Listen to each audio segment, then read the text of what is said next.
Better late than never.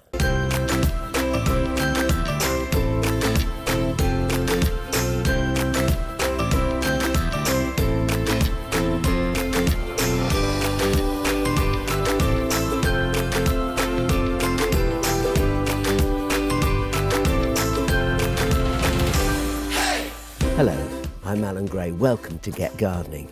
Now this one is called Better Late Than Never because sometimes we have some flower bulbs lying around, maybe in paper bags or something that we forget.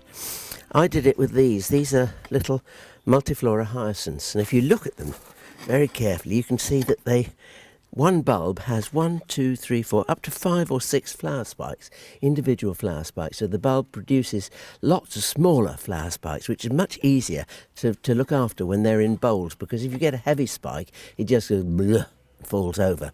But these tend to stay upright. Now the thing about these, I don't think you would guess, but if you look at that bowl full of bulbs there, I actually planted those as dry bulbs 5 weeks ago.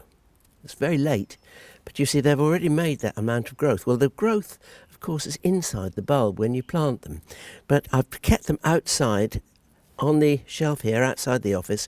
I wanted them to have a period of cold to give them some root growth, and they've done that. And here we are at, mid-January, and they're already showing colour. So if you go along to the garden centre, and there's some fairly reasonably priced bulbs, tulips are one of the best bulbs for planting late, but even hyacinths like these, don't go for anything that blooms too early. You want something that blooms mid-season to late spring if you're going to be planting them now. But, back your luck and have a go. And something else I'd just say, if you're dressing a bowl of hyacinths like this, look how much nicer it just looks to cover the surface of the bulb compost or the soil with a little layer of moss. All you need to do is just give that a little bit of a spray 2 or 3 times a week, and it will keep its greenness. And you'll have a wonderful pot of scented hyacinths. You can take them inside. I don't like to do that. I find their scent too cloying. It's rather overpowering inside. I like to have them on a table outside my back door so I catch a whiff. I love a whiff as I go in and as I go out.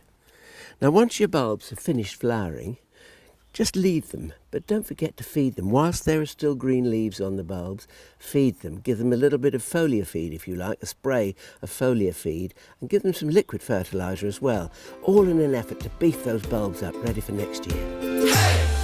Hey! Now, sometimes we leave some bulbs... This is called Better Late Than Never, because sometimes we have bulbs in pots...